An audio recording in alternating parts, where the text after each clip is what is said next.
Repeal and Savings. 358.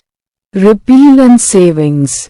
1. The Indian Penal Code, 45 of 1860, is hereby repealed. 2.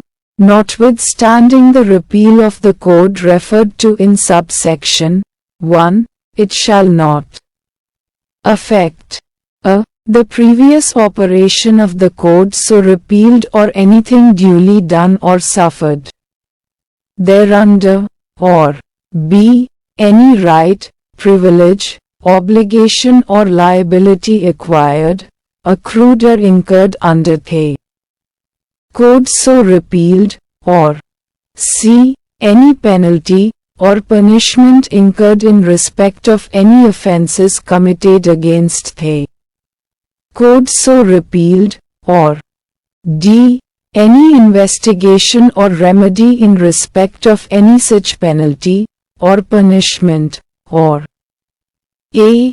any proceeding, investigation or remedy in respect of any such penalty or punishment as aforesaid, and any such proceeding or remedy may be instituted, continued or enforced, and any such penalty may be imposed as if that code had not been repealed.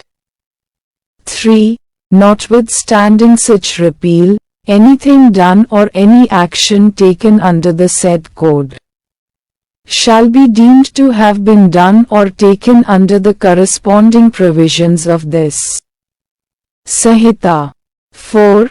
The mention of particular matters in subsection 2 shall not be held to prejudice or affect the general application of Section 6 of the General Clauses Act, 1897, 10 of 1897. With regard to the effect of the repeal,